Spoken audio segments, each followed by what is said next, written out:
Mheshimiwa Boniface Mwitagitere, Mheshimiwa Elibariki Emmanuel King ajiandae. Mheshimiwa Mwenyekiti, nakushukuru kwa kunipa nafasi na mimi ya kuchangia hii wizara muhimu sana katika nchi yetu. Mheshimiwa Mwenyekiti, la kwanza nimshukuru na nimpongeze Waziri wa Mambo ya Ndani ndugu yetu Bashungwa, anaitwa ni klaka wa mama, anapewa kila eneo lenye matatizo anapeleka na maliza. Ni mtu mahiri sana, lakini mmoja wapo waziri wa staarabu sana katika nchi yetu. Na kupongeza kwa kazi nzuri.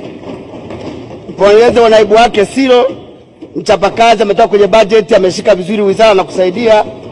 Katibu mkuu wa wizara, IGP Wambura anatoka kwenye mkoa wa Mara, ametuheshimisha sana watu wa mkoa wa Mara. Anafanya kazi nzuri, maana yake ni kwamba akistaafu mama tena ataona mkoa wa Mara unastahili tena kupata mtu wa aina hiyo. Ametuheshimisha sana, namshukuru sana. Lakini kuna mama wetu yule anafanya kazi nzuri sana yule wahamiaji. Sasa sijui yule ataendelea kuwepo, maana yule naona umeongeza hata mikataba. Kama mikataba yake imeisha, niongezeni tu. Anafanya kazi vizuri, msikivu sana yule mama. Anafanya kazi nzuri sana. Lakini watendaji wote wa wizara, mapolisi wote wa wizara wanaofanya kazi, makamishna wote wanafanya kazi nzuri sana. Ndugu zangu wabunge, tukubaliane.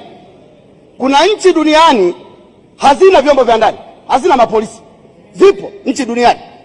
Lakini kwa nchi za Kiafrika kama si Tanzania, polisi wakikosekana hata dakika moja, wote mtakuwa mko ndani. Mtajifungia na mali zenu zote zitaenda. Kwa hiyo mapolisi ni watu muhimu sana katika nchi yetu. Na mimi niombe waziri, tuangalie maslahi ya mapolisi. Tuangalie maslahi yao. Tuangalie wapi tunakwama katika kuwalipa vizuri mapolisi. Wanafanya kazi usiku na mchana. Vyombo vya usalama vyote tuangalie. Tuangalie polisi, wanasema hamna wingi wa polisi. Polisi. Tuangalie namna gani tunawasaidia kupata uwezo wa kuendesha shughuli zao. Nimshukuru Rais kwa kuwapa magari 218. Lakini pikipiki 105. Amefanya kazi nzuri sana kuwapa. Ili tuweze kujenga usalama wa kutosha kwenye nchi yetu, lazima polisi na vyombo vingine vya usalama vipate usafiri na vipate maslahi ya kuwatosha ili wapunguze ghadhabu zao katika maisha yao ya nyumbani. Mheshimiwa Mwenyekiti, Tanzania ni nchi huru. Na sio huru tu. Katika mataifa mengi ya Afrika, sijui kama kuna mengine, sisi ndio Jamhuri ya Muungano wa Tanzania. Taifa letu ndio laitwa Jamhuri ya Muungano wa Tanzania. Ni nchi huru. Inahitaji amani, inahitaji usalama, inahitaji ulinzi wake wa kutosha, inahitaji kujilinda yenyewe. Ina utamaduni tofauti, ina siasa tofauti, ina watu tofauti. Tanzania ndio kipekee huko nyuma mpaka leo nadhani. Ulikuwa ukienda Dar es Salaam mpaka uende kwa balozi ndio uende wakujua kama umetokea wapi. Balozi wa nyumba 10 kwa nchi yetu analinda mtu. Hakuna nchi nyingine ya kufanya hivi. Kwa sisi ni nchi pekee ambayo inaweza kufanya kazi zake kwa kujilinda. Tulikuwa tunaongea hapa na wenzangu, tumeona chombo muhimu sana duniani, CNN, kutoka Marekani. Kinasema Rais Samia hapingi wanaharakati. Anapinga kuingiliwa na wanaharakati. Hapingi wanaharakati. Amesema anapinga upotoshaji na kuingiliwa kwa wanaharakati. Kwa hiyo lazima kila nchi iwe na uwezo wake. Kwa sababu gani? Sisi tuna wanaharakati wa ndani, wafanye wanaharakati wao. Lakini sio tupokee wanaharakati kutoka maeneo mengine waje kuingia kwenye nchi yetu. Hapana. Hiyo Bashungwa na IGP Wambura kazi hiyo muifanye iende vizuri. Mheshimiwa Mwenyekiti, nilikuwa naangalia hapa ripoti mbalimbali. Nimeangalia ripoti ya Global Peace Index ya 2024. Ile ripoti ya amani inasema dunia ya leo imepata misukosuko ya migogoro na ghasia. Na watu wengi wanakufa kwa ajili ya migogoro na hizo ghasia. Duniani, ripoti inasema dunia jipange kujilinda usalama wake katika nchi yake. Ijilinde usalama. Kwa hiyo ripoti imesema wazi 2024 Sasa ni nini kinafanyika? Rais wetu wa Jamhuri ya Muungano wa Tanzania lazima alinde usalama wa nchi yetu.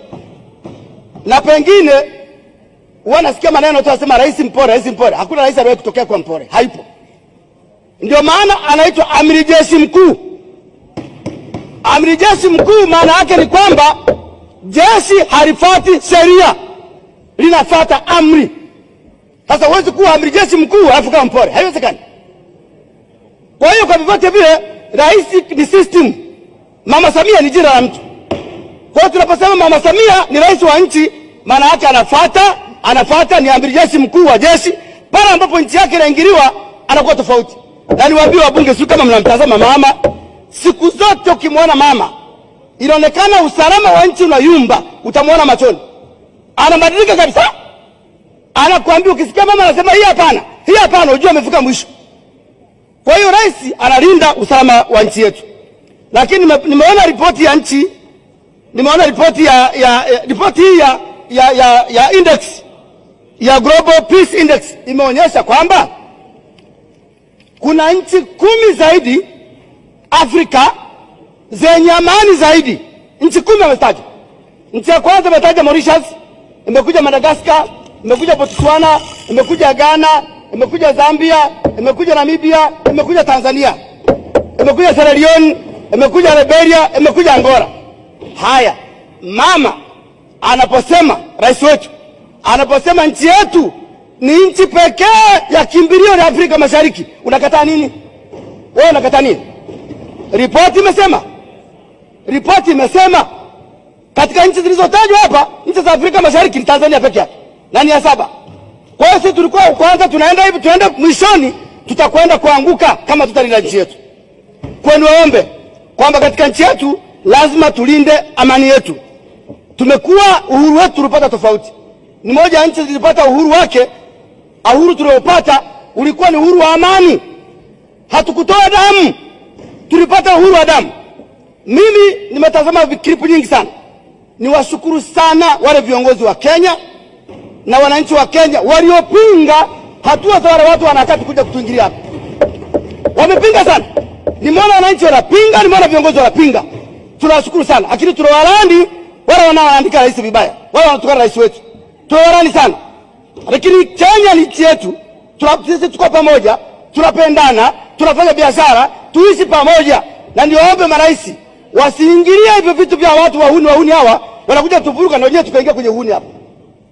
Wakubaliane kwamba wale wote ambao wanatenda nje ya sheria wakamatwe katika nchi zao. Kwa sababu siasa za Kenya sio siasa za Tanzania. Kwa hiyo niombe, niwashukuru sana wale watu wa Kenya wanaokataa mambo hayo, wanaopinga uhalimu waliofanya wanaharakati waliokuwepo, ili tuende na nchi yetu. Mheshimiwa Mwenyekiti, nimezungumza hayo kwa sababu nchi yetu inahitaji amani. Tunahitaji amani sana sana sana sana. Hakuna mtu anaweza kupinga, hakuna mtu anaweza kusema kwamba tunaweza kuendelea. Wameonyesha kwanza shirika la fedha duniani limeonyesha mpaka sasa nchi yetu pato la taifa ni bilioni 85.6. Limeonyesha, linasema kwamba kama Tanzania itaenda na amani yake hivyo hapo ilivyo, ikifika 2028 nchi yetu itakuwa na pato la kitaifa ambalo litakuwepo bilioni 136. Sasa kama hatuwezi kulinda mikakati yetu ya kimaendeleo, hatuwezi kulinda miradi ambayo tunayo ya mikakati, hatuwezi kufikia hilo pato. Kwa hiyo tunaomba amani yetu iendelee kulindwa. Viongozi wetu wa polisi, viongozi wetu wa kijeshi na watu wote kwa Tanzania tuendelee kulinda amani ya nchi yetu. Lakini pia niombe serikali ya CCM, huko tunakokwenda tuanze kufanya vetting. Tuanze kufanya vetting ya watu wanaoingia madarakani. Hata sisi wabunge tufanywe vetting. Hii habari ya kuandaa watu na kuwapa madaraka alafu katikati hapa anaanza kutukana serikali, hapana. Tufanye vetting. Wazalendo wa nchi hii waendelee kupewa vyeo. Wale wahuni wakae pembeni. Nakushukuru sana, naunga mkono wote. Asante sana Mheshimiwa Boniface Mwita Getere. Nimtaja Mheshimiwa Elbarik Emmanuel